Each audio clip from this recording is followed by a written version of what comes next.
It's kind of fitting that my daughter's playing with her piggy bank money right now.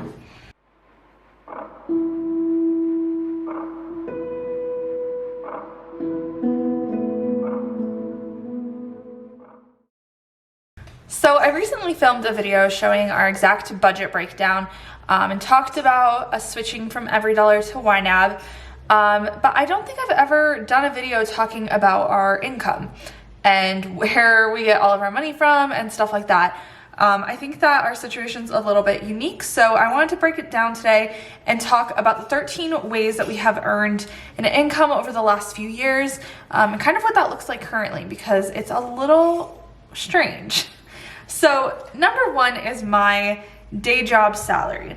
I work for a family fulfillment business. I've been very fortunate to work there during college. It's actually my cousin's business. And I've worked there for, I think, 9 years now, which is insane because time has gone by so fast. But I've been very fortunate that I've been able to bring my daughter to work with me. I've been able to have flexible hours. And in the fall, when baby number 2 gets here, we will actually be switching to working from home full time. So this salary will stay the same, but I'll just be working from home.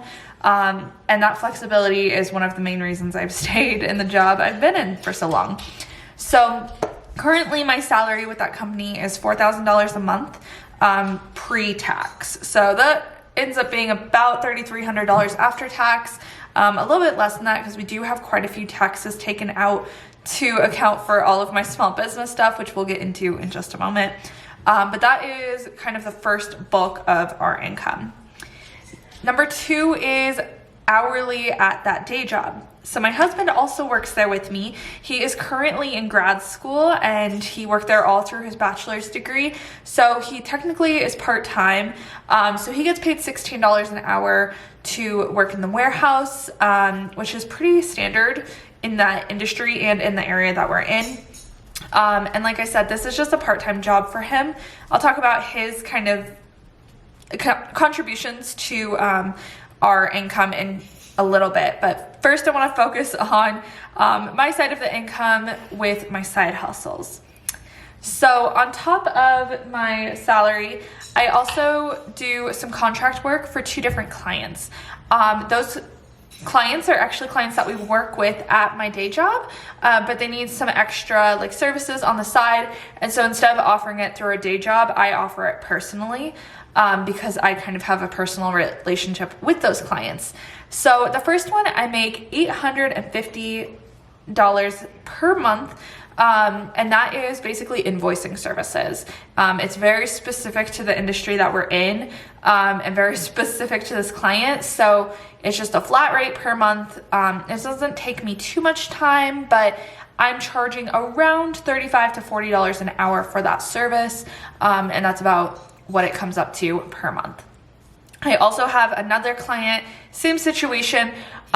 Most of it is just some basic order and data entry, and I charge $35 an hour for that. That currently is fluctuating a lot because they are a brand new business and they're growing.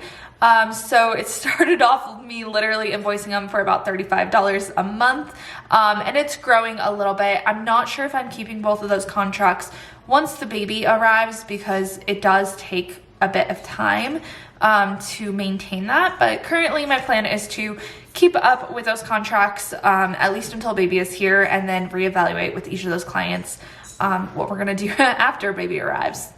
So number 4 is my YouTube ads. Now this is kind of funny because right now my average was only about $50 a month. I think it was $47 when I checked. It used to be a lot higher. It used to be between $200 and $250 a month, but a few months ago, I went through and removed a bunch of old videos that were just outdated, were not really like on brand with what I'm doing now, and it was about 70 videos from my channel that were removed.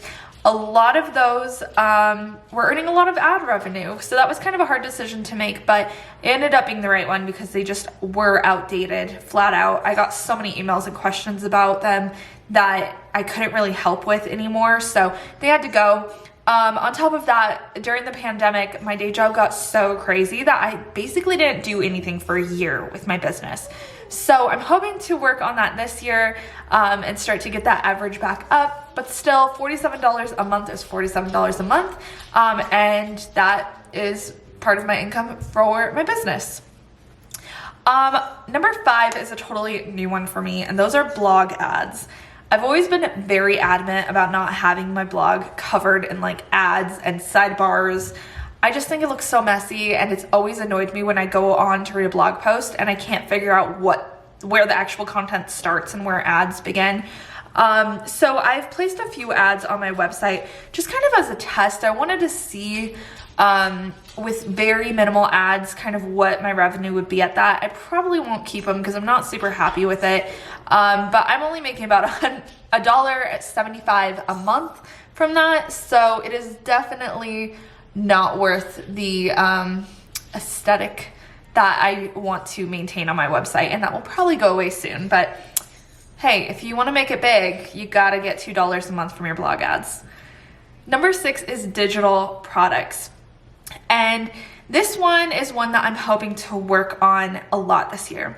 I used to sell digital products on Etsy and on my own website for years, and I made a majority of my money doing that from my business. At one point, I was making about $2,000 per month, and about 70% of that was from digital product sales.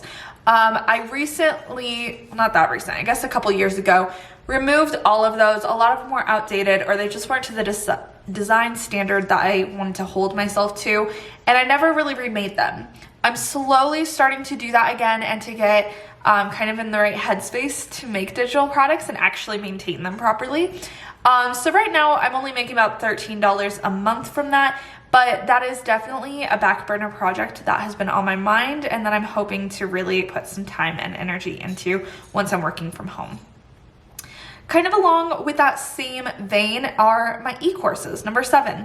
I am currently making $23.30 per month from my e-courses. And I'm actually really proud of that number because that is with literally no advertising on my courses at all. I made 2 courses about a year and a half ago, and I've been keeping up with them. I've maintained them.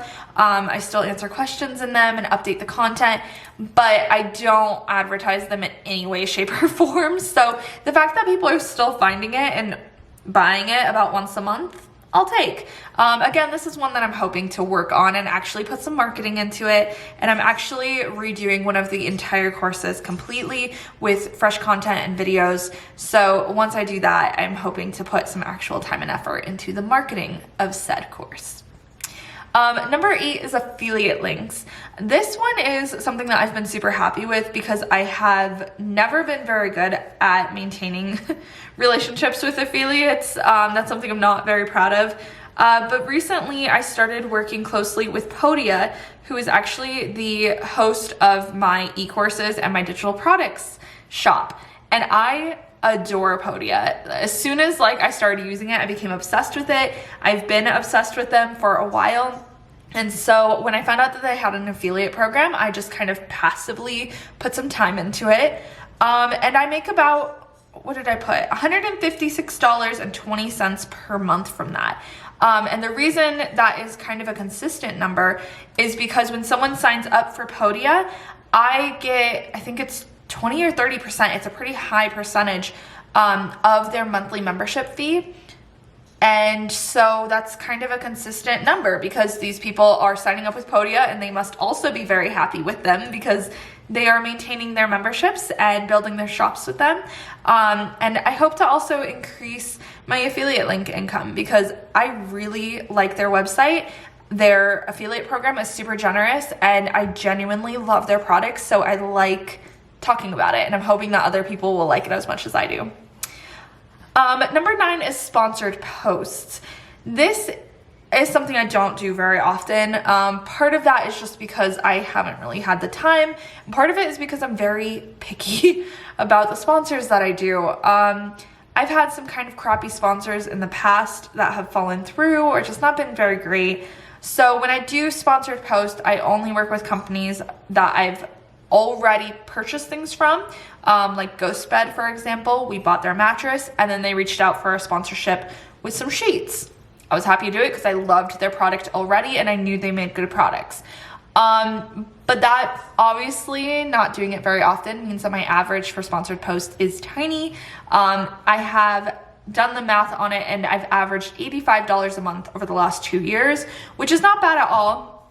But it's definitely not on par with what most YouTubers and bloggers sponsored numbers are. Usually their affiliate links and their sponsored posts are their main income. So although that's true for me, my income levels are pretty low in my business because it's so passive right now. And then number 10 is Instacart. This is something that my husband and I have not started quite yet, but we signed up to be Instacart delivery drivers when we kind of slowed things down from our day jobs, and once our day jobs kind of maintained a normal level of business after the pandemic was over. And so we kind of have been playing around with being Instacart drivers just on the weekends, and for my husband once he starts grad school, doing that as a part-time job as well. As we finish paying off our debt, we just started looking into every option for side hustles.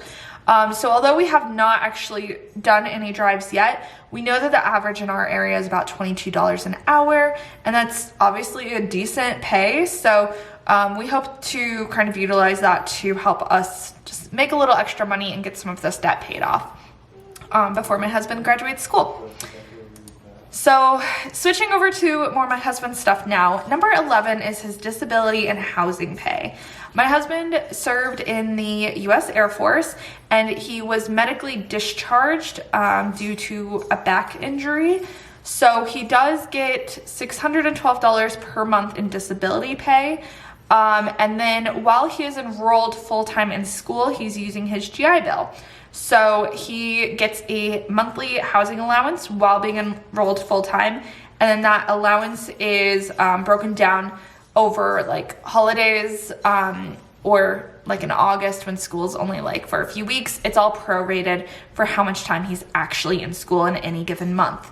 So while he's enrolled full-time for a full 30 days in a month, he makes $2,171. And then obviously that dips down over the holidays and things like that. So that's why he works a part-time job. But with his part-time job, his disability pay, and his housing allowance, he actually ends up making more than I do for my monthly salary. And then obviously in the summer or over holiday breaks, he makes a little bit less. So that's why we have these side hustles and stuff in place to just kind of keep our income as consistent as possible, because right now it is variable. And it varies a lot month to month. So number 12 is technically not an income source, I would say, but it is how we save money on some of the most expensive things that we purchase. So some of these are affiliate links, some of them are like rewards apps or credit card rewards, but I want to talk about a couple specifically. So the first one is CHM. That's Christian Healthcare Ministries. That is the insurance alternative that me and my daughter use because we don't have insurance through work, and then we can't be on my husband's insurance because he wasn't in the military for long enough. So Christian Healthcare Ministries is not insurance, but it is basically a health sharing program. So we share each other's medical expenses. And they have a really generous affiliate program where if you have someone sign up for CHM with your link, they pay for a month of your services, regardless of how many people are on your plan. So we pay $290 a month for me and my daughter to be covered. And because of my blog posts and my YouTube videos talking about CHM, I've had, I want to say like 15 or 16 different people sign up using my link. And so for 15 or 16 months, that $290 was zero. And that is a huge chunk of our budget in any given month. That's almost $300 that we then didn't have to pay. And we were able to donate or roll into debt. And so that has been a huge, huge blessing for us. And that has been one of the main reasons that I love sharing CHM, because they are so generous with those kinds of things. And also we've just been so happy with their services and how much money they've saved us over the years, that anytime someone signs up with my link, it's just like an added bonus that, you know, someone else is saving a bunch of money and we end up saving almost $300 a month when that happens. So along with that is using credit cards. You guys, I've talked very openly about doing the Dave Ramsey plan and how we are paying off debt. But the one thing that we stray from with that plan is that we do still use credit cards. We put almost everything on a credit card that we possibly can. And we have a really good credit card reward through USAA, which is our bank.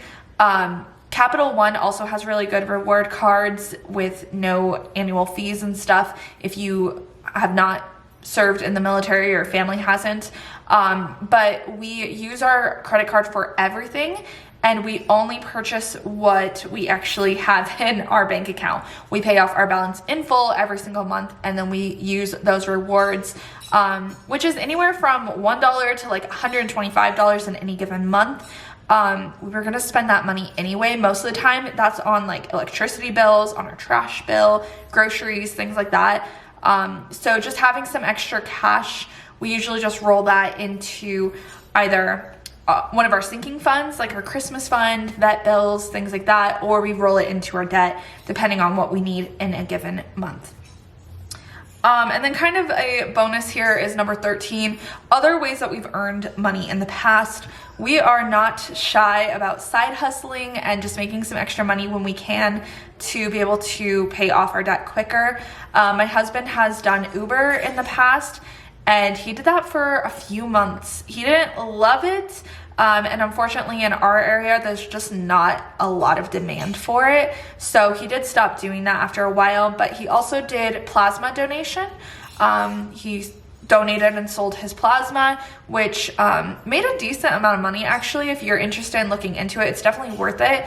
But after being bruised up a few too many times by the center by us, he took a break from that. So that is just stuff that we've done in the past. And then stuff that I've done in the past is that I've done other services on my website. So I've done website design services. I've worked as an administrative assistant, as a virtual assistant. I've done coaching. I've offered a lot of like client-based services, and I don't do that anymore just because of time constraints. I just simply don't have time to meet with clients or to take on more client work like that. But I still can always go back to that if I ever needed to, and if we ever needed to do some more side hustles. Those are things that I know well, I know the industries well, and I could easily turn back on. So all of those things together puts our average monthly income between $6,000 and $8,000, depending on which areas we're focusing on and whether or not my husband is in school or on a break.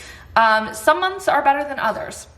But our goal is always to keep our budget around that $6,000 mark, ideally much below that. And then when we do earn more, we put that money into sinking funds or into our debt snowball, just to try to start to make that move. If you want to see our most recent budget breakdown, if you missed that video, I'll put the link in the description box so you can see all of our expenses now that you know all of our income. And if you guys have any other questions about our income or expenses, let me know in the comments below. We are more than happy to share as we kind of continue on this journey towards being debt-free and just earning more money from the jobs that we currently have. Thank you so much for watching, and we'll see you next time.